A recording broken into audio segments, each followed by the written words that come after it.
The hollow-headed king is back again, bringing you another video, but we're doing things a little differently this time. If y'all watched my guide, y'all know one of the first tips I brought up was choosing your fighting game. Roll the clip. Now it sounds kind of ridiculous that the first tip to getting into fighting games would be to pick a fighting game, but it's honestly a lot harder than you think. A lot of these games play very similar fundamentally, with very minute differences that make each game unique. Well, with all these different fighting games, how do we decide on just one? Because the last thing you want to do is waste your 60 precious dollars on a game that you don't like. So that's what this video serves as. This is going to be the first of about 3 videos to start. This is going to serve as like a before you buy mixed with a little bit of a review of the most recent rendition of the Game and X franchise that I'll be looking into, along with a deep dive of the game mechanics and other things that make this game special than others. And if you can't tell by the background, the first game we're starting with is Tekken. I wanted to start with Tekken because 1, Tekken 8 comes out at the beginning of next year, a day before my birthday, so you know if somebody want to come through and help out. But 2, they're going to be having a closed beta test and the registration ends this week. So I wanted to get this video out so that if you were interested in Tekken and wanted to get your hands on it, you could try and sign up for the test and get your hands on it for free before wondering whether you're going to spend $40 to $70 on this game. So without further ado, let's get into it. Wait! Like the video, sub to the channel. Now we can get into it. Appreciate you. One of the main features that makes Tekken so different from other games is the fact that it's a 3D game. Aside from being able to block and duck attacks, you're able to sidestep attacks as well, or as I like to refer to it, the weave mechanic. Another feature that sets Tekken apart from other fighters is the fact that it's a 4-button game. Where most fighting games end up being a 6-button game with light, medium, and heavy versions of both punches and kicks, Tekken refers to a 4-button layout where you have your left and right arm and your left and right leg for your attacks. This is where we get into more of a deeper dive of the game, which I'm going to split into 3 mechanics and rate out of 5. The combos, which refer to the enjoyment, the fluidity, and the efficiency when it comes to hitting combos. The level of understanding, which means understanding game mechanics and just the mindset of trying to spectate and watch other people play the game. And the complexity. This refers to input difficulty, combo technicality, and things like that. I'm going to start with complexity first because I know most people boot up this game and go to the command list like any other traditional fighter and scroll down and think, oh my god, there's no way they expect me to memorize all of these moves. And you're absolutely right. There's no reason you're memorizing all of those moves. Instead, what you want to focus on are the sample combos. This is going to give you an understanding of what some of your starter combos are to get an opponent in the air, what some of your enders are for the sake of still getting damage while preparing for a combo reset, along with the middle ground of the combo where you're more able to freestyle if necessary. If necessary, meaning if they're close to a wall, you might have to cut your combo short to get some more wall damage off. If there's a balcony break, that's essentially going to reset the combo, allowing you to get just a little bit more damage off. Or if there's a wall break, resetting their body, also being able to get a combo reset. And that ends up being the reason why you have the command list with so many moves, because some of those moves are purely situational. The rule of thumb is that you find the handful of moves that you find cool or might be a little safer to use, and those are what you're going to build your mental combo list out of. Think of your command list in this game as more so a bag of tricks in your arsenal. They're not expecting you to stuff every single item into your bag, but as you learn the game or end up in more situations where you may feel like you don't have an answer to, that's where you go back to your command list to maybe find a new move to add to your arsenal. So with everything mentioned, I'm giving Tekken a 3.5 in terms of complexity. Since we're using directional inputs and a 4-button layout as opposed to quarter circle forwards and half circles and stuff like that, it makes it a little easier, a little more beginner friendly.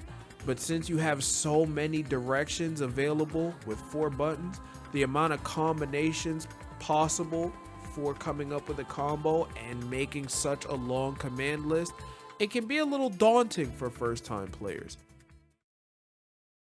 When it comes to combos in Tekken, I'm giving it a 4 out of 5 because I'm sorry, it just looks so sick, bro. Look at the combos, man.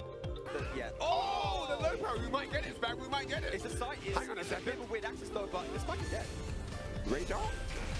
Oh my god. Bro, the damage. I told you. Clip that. I don't care where you're watching from. Clip that.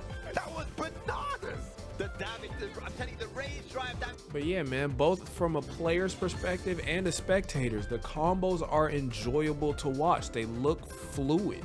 I've seen a lot of fighting games, Street Fighter, Mortal Kombat, where the combos just look stiff. I mean, more so in Mortal Kombat than Street Fighter, but it just looks like even when they're pressing the buttons, maybe the animations just don't link up as well to make the combos look as enjoyable as they do in games like Guilty Gear, in games like Tekken, and in some tag games. And like I said, the combos aren't as complex as you have to do quarter circles and half circles in order to get special moves and supers out. You got one button for your rage art, and you got directional inputs for every single one of the buttons in your combo.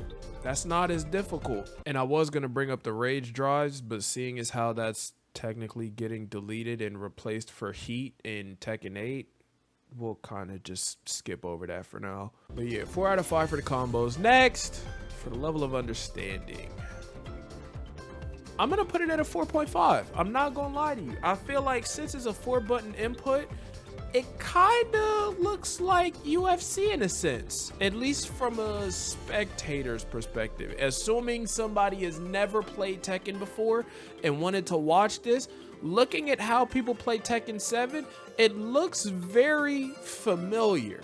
And when I say familiar, it looks similar, at least in terms of neutral game, to what UFC looks like. It's a lot of movement, it's a lot of back and forth trying to anticipate and attack and punish, right? That same kind of song and dance happens here in Tekken.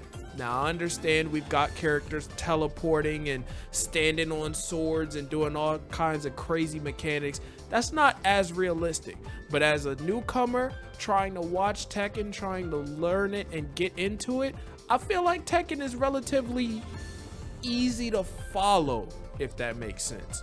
And you can quickly catch on, right? You can understand where the rage art comes in when they start flashing red. Obviously, if they don't get a chance to use it, you may be a little confused. But for everything else, getting the directional inputs and understanding how the combos and stuff works, I feel like after you watch about like anywhere between 1 to 5 matches, you'd have a basic understanding of how Tekken 7 works. And hopefully the same thing applies when Tekken 8 drops. And now the $1 million question presents itself. Should you buy into Tekken? And if so, what are some of the key factors that lead to potentially making this decision? Well, for starters, there's a video from a YouTuber by the name of The Blasted Salami that's about 1 hour and 30 minutes long, but he does a very quick overview for every single one of the characters in the cast, including the DLC characters that all released. As I said earlier in the video, Tekken 8 is about to have another one of its closed betas that you can try and register for and get your hands on for free before having to pay that $40 to $70 price tag on a new Tekken game. And I mean, if you really want to confirm getting your hands on a Tekken game before Tekken 8 drops, we're in the holidays, so you could probably find a way to get your hands on Tekken in an upcoming winter sale or something like that for about $5 or less before Tekken 8 comes out. I would say if you're a decent fan of movement in your fighting games and would like to engage in stylish combos without your hands looking like Naruto hand signs by the end of it all, I'd say Tekken is a good place to start. Hopefully you appreciated the video. If you did and want to find ways to support me, like I said, liking and subbing to the channel goes a long way. Gets me closer to being able to monetize the video, so I could also potentially make some bread off this and start making them more consistently, and also not stressing about rent. You can follow my socials for updates on when I drop a new video, or even go live on Twitch, which I tend to do very often, discussing fighting games, playing them, the whole nine. And if you made it this far to the video, I want to play a little game in the comments. I'm deciding between Street Fighter or Guilty Gear as the next game in this little mini series to tackle next. Let me know in the comments which one you want to see if you made it this far. Like I said, hopefully you enjoyed the video, and I'll see y'all next time.